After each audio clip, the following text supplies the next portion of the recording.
You're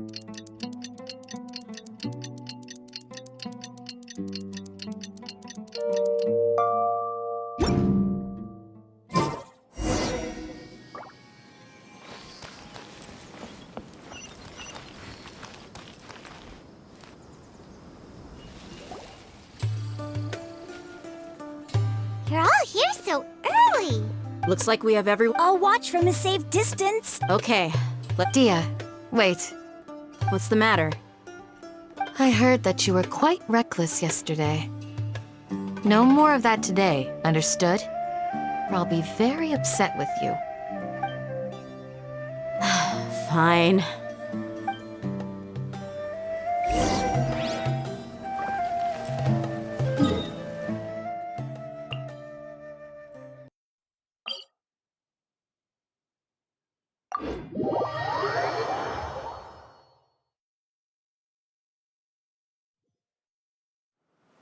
A familiar sight.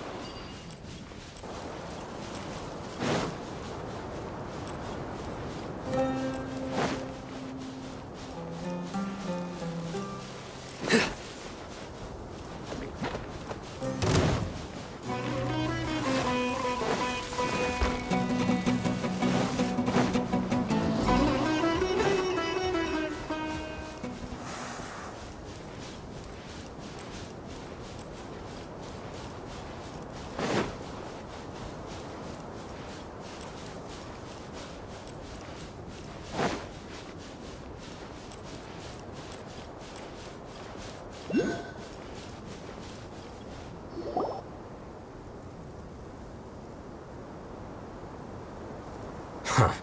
They got here before us. Uh-oh. Is it because Paimon overslept by 5 minutes and held everyone up? Is everything ready? Absolutely.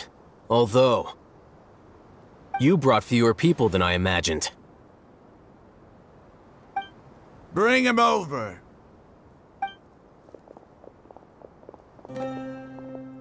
Grandpa! Why is there only one of them? Rahman, I've always thought of you as a man of his word. What's this about? It's a one-for-one exchange. Sounds fair, don't you think? And let me put it this way. Agreeing to any kind of deal with the Dendro Archon's people is already a huge compromise on my part. Don't you think you've asked enough?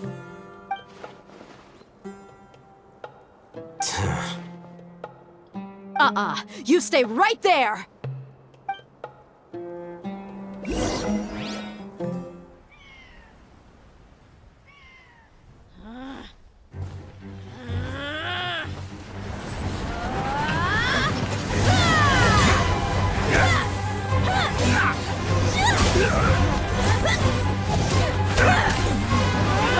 Playmate!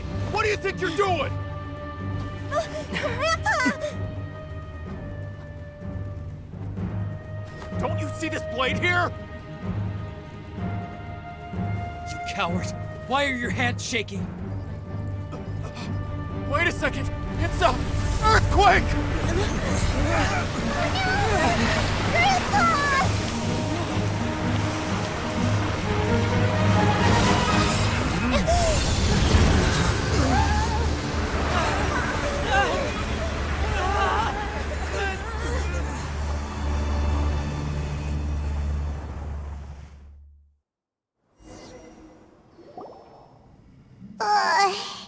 Paimon's dizzy.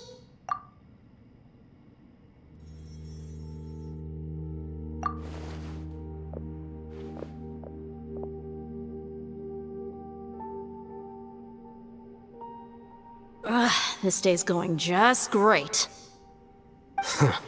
What a nuisance. The sand dune collapsed.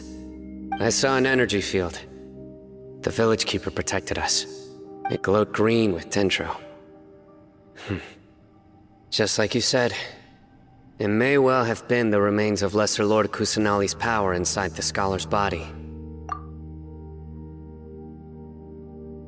The Dendro Archon. The present one. Grandpa? Grandpa? Oh no, he's getting confused again. Hey, Look around you. Did there used to be a temple here? It seems that when the sand dune collapsed, it exposed these underground structures. The symbols on the gate belong to the Scarlet King's civilization. This structure must be ancient. Over time, the sandstorms completely buried it and left it in the state we see now. It could have been an underground palace in the distant past. Oh, a miracle. Praise the Scarlet King! What's he doing here? And his men too? They must have fallen down here with us. Pretty lucky if you ask me. Most of them seem in really bad shape. Except for him. He got off lightly. Mind your head. No, this isn't the time for conflict. Our exalted lord has shown us the way to his sacred palace. He's not actually gonna go in there, is he? As it happens, I want to take a look inside too. What are you doing? Don't you think it's curious? 1 minute, Lesser Lord Kusanali's power protects us from harm, and the next, remnants of the Scarlet King's civilization appear. 2 major deities are vying to showcase their power to us. It would be a shame not to witness them both. Paimon thought you weren't interested in gods. Indeed. In my view, gods are just a higher form of living being. Or creature, you could say. New discoveries are always worth investigating. Whether they have anything to do with gods is neither here nor there. Raman, what are you gonna do about your men? I'll just let them lay here. The Scarlet King will take care of his people. Right now, I'm going inside.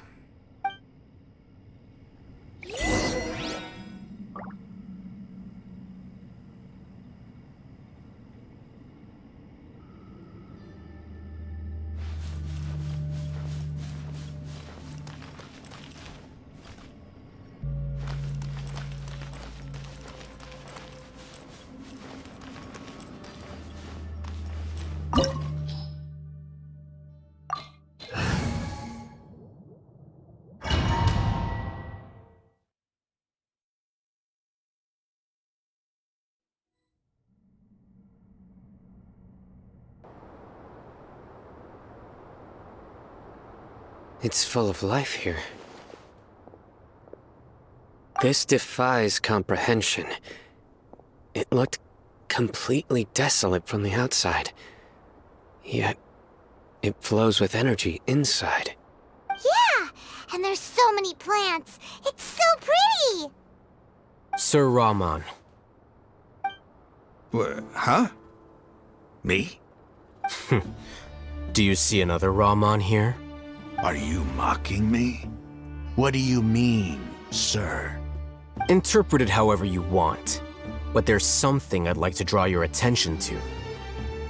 While this structure is clearly left over from the Scarlet King's civilization, the energy that flows in here is that of the Dendro Archon. Whatever you say. It's not like I have a vision. There's nothing to be angry about. Think of this as an academic journey. It does seem kinda strange. If that's true, then we might have to explore this whole area to find an explanation.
Nowhere to run!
You stand condemned!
It's a sight to see.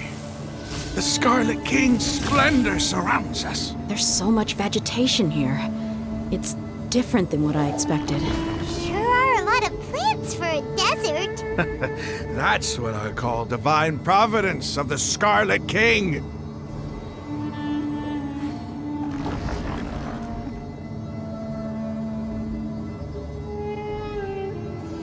I do try to lighten the mood.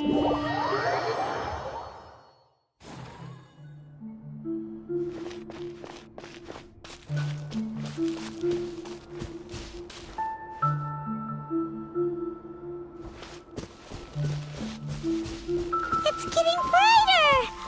Oh, it looks so beautiful!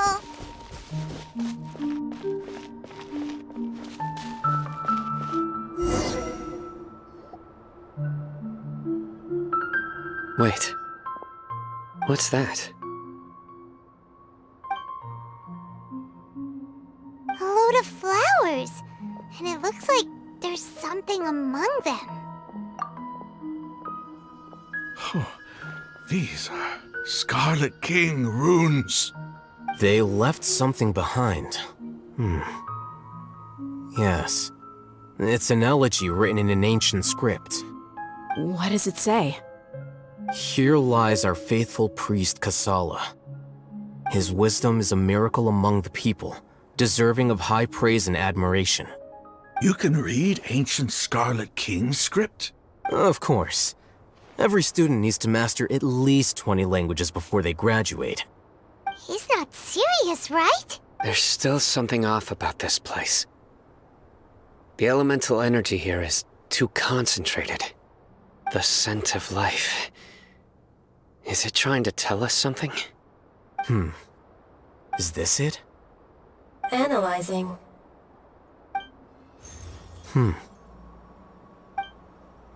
There seems to be a hidden message among these skeletal remains. Excellent. There's a device from the Scarlet King's civilization in this gravesite. I'll transmit the information over and project it for everyone to see. Isn't sharing knowledge against the Academia's rules? Yes. However, under the circumstances, I'd prefer you to see this for yourself. You'll understand after watching it.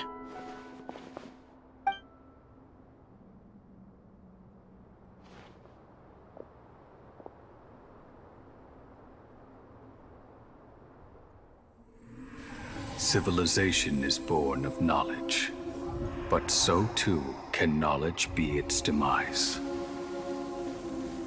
A disaster caught us unaware. It was knowledge that did not belong to this world. The Scarlet King brought this forbidden knowledge into our world, and it quickly spread like a plague. People's minds were filled with crazed whispers. Dark gray scales spread across their bodies. Even the land was stripped of its vigor.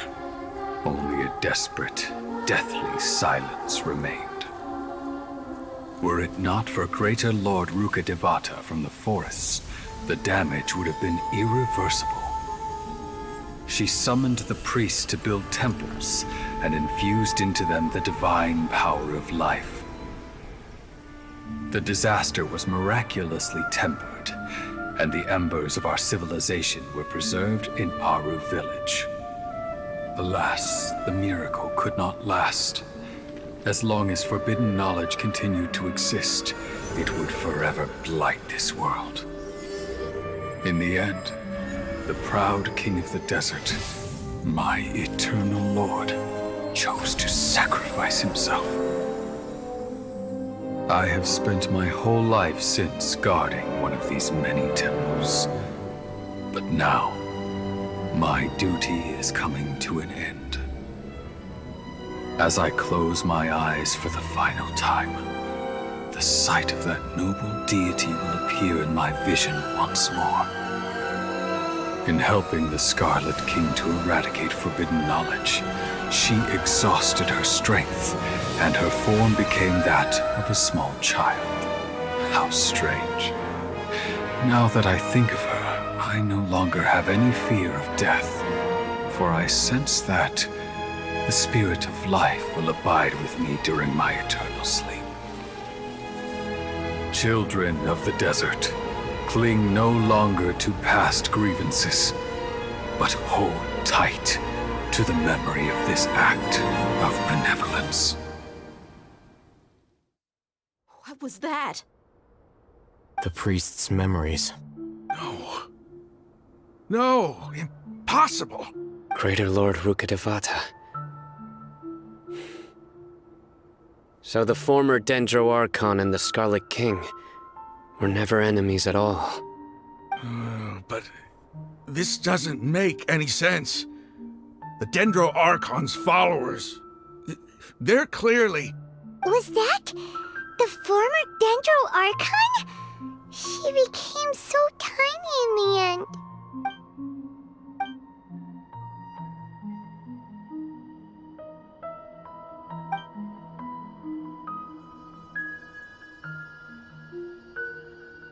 You might be distrustful of the Akasha, but there's no reason for you to doubt the Scarlet King's technology. You've just witnessed his priest's last words. I've never heard about any of this before. The surviving followers of the Scarlet King all gathered in Aru village. Our god did not make mistakes. We refused to believe any of the rumors. The Scarlet King's death, the all but total annihilation of our civilization. It was all Greater Lord. We saw her as nothing more than a traitor, who stabbed us in the back in our moment of crisis. Just like us humans, fighting. You were blinded by your prejudice.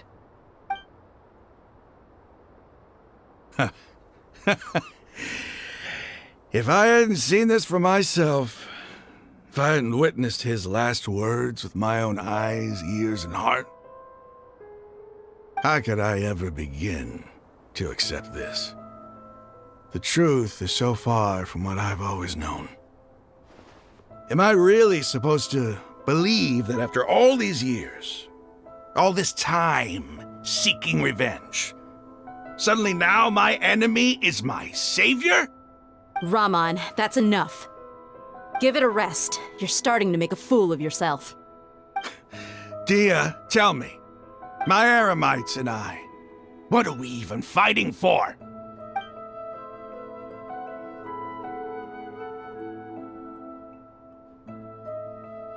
Hey, how you doing? I'll live. Thanks. I should probably go. Can't just stay here forever. What's your next move gonna be? Oh, I know what you're going to ask. I feel deeply ashamed of everything I've done. You'll get everything you're asking for. But please, give me some time. After everything that's happened here today, somehow I need to explain it to the others. It's not gonna be easy. Well, I guess that's for me to deal with. Dia, this is where our camp's located. Make a note of it. When would be a good time for us to go? Tomorrow, I'll convince everyone that we're all on the same side. And I'll return every last one of your your village keepers. We'll share our other resources with you, too. You seem to finally understand that our true enemy is the sages. Yes. The gods never gave up on anyone. It's the people responsible for all this that need to face the consequences of their actions. That must have been rough, but he seems to have figured things out now. Rahman's no fool. Being the leader of your own faction in the desert is no easy feat. It's too bad he was held back by his belief in the Scarlet King. But now that that's changed, I guess we have a few more people on our side. The outcome, at least, is favorable. We should get going too. Let's head back, have a proper meal, and a nice, long sleep. We'll need all our energy tomorrow.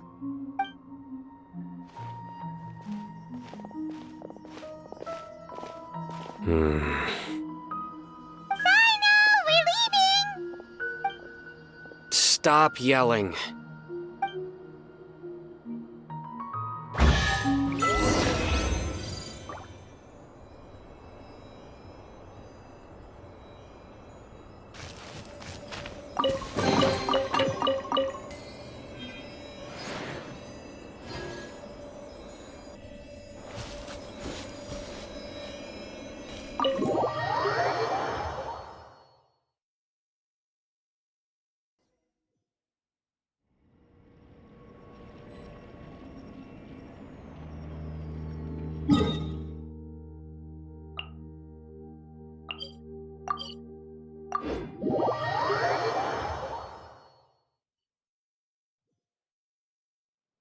A familiar sight.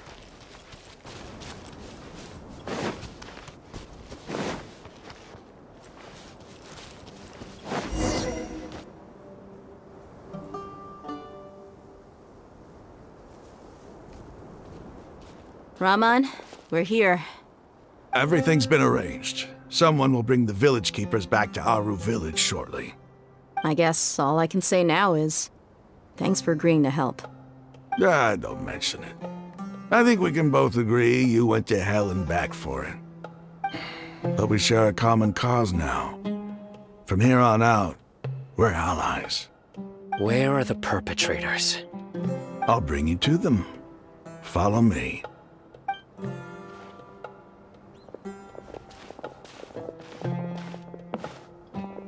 So these are the people who kidnapped the village keepers. Oh no, it's the scribe! There's no need to yell.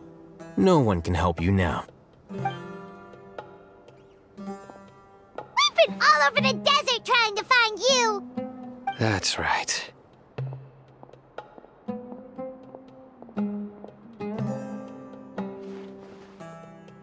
General Mahamatra? No, no! Make it quick, please! Swift and painless! Whoa. The moment they set eyes on Sino, they turn pale like they've seen a ghost. You should have known that I would be coming for you. Wait, we were just following orders. You know what I'm talking about, right? There's no way we could have done all this by ourselves. No, not Sino. He's gonna tear us limb from limb. I could do worse. Please have mercy. Start talking. Otherwise, I'll have to resort to other methods. So, your superiors have kept you quite busy recently. Why? What are they trying to accomplish? They wanted to extract canned knowledge. Don't play dumb. You know what I'm really asking. They extract divine canned knowledge. Then what? I really don't know how to explain it. Well, you better start talking or you'll be sorry. You don't want to make things any more difficult for yourself, do ya? Be my guest.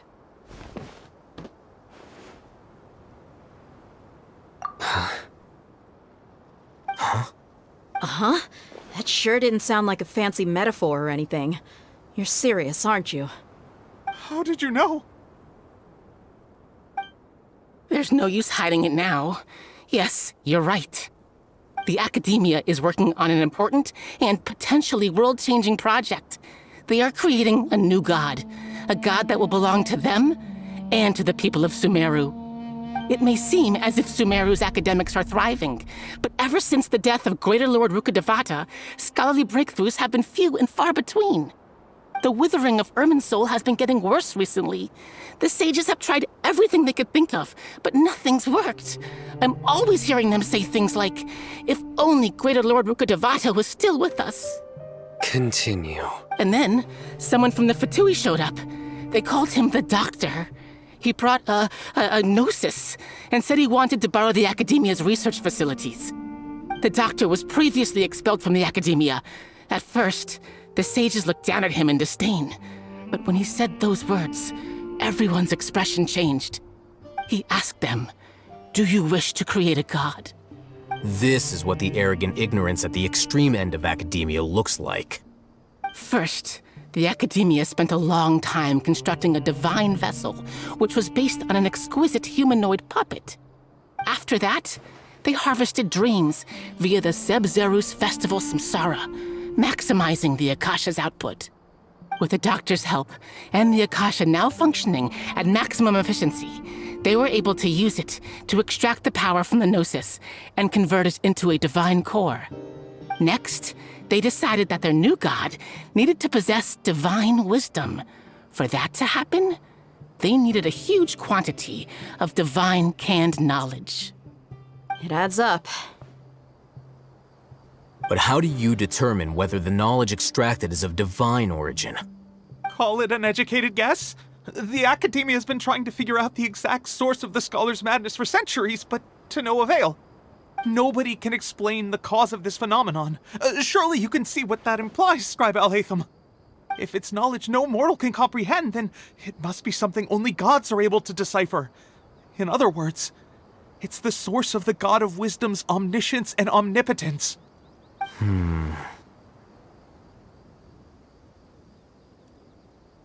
You must have noticed by now. The Academia doesn't care about who their god is. It's the ability to exercise control over knowledge and wisdom that matters. It is as if they are cursed with a desire for omniscience and omnipotence that burns in their blood. Some organisms demonstrate phototaxis, and thus orient their entire lives in respect to sources of light.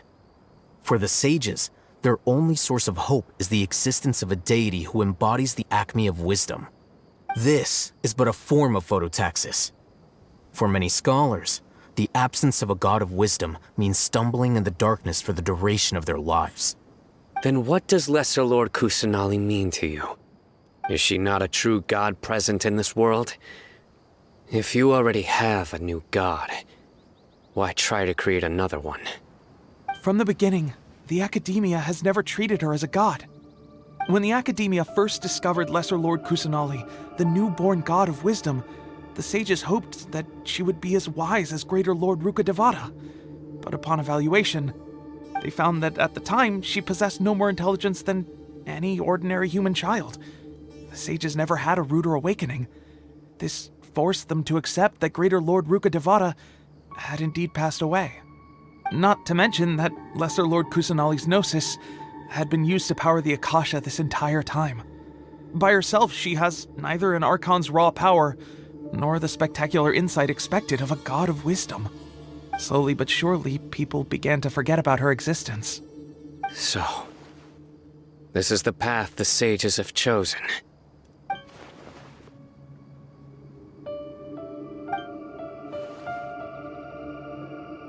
All right, let's try to keep our cool. If everyone's in a bad mood, then let's change up our scenery. Raman, give me a few men to help us escort the village keepers back to the village. And these two scholars, they're coming too. Sure, as you wish.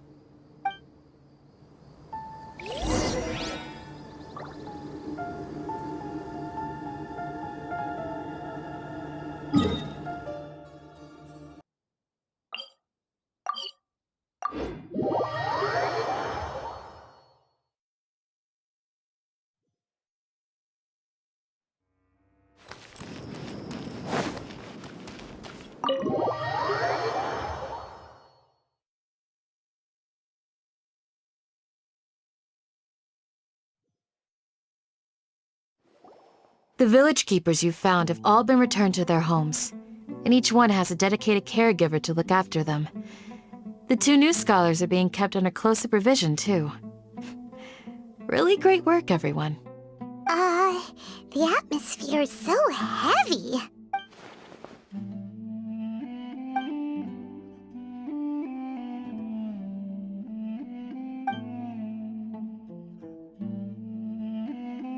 Hey! Say something! Stop spacing out! Come on, is there nothing left to talk about? In that case, let's all get some water and try to think about something else. Or I can go fetch some snacks. Oh! Paimon's so coming with you! Do you have any plans, Traveler? Gods above, you're not talking about work, are you? So you were still withholding some information?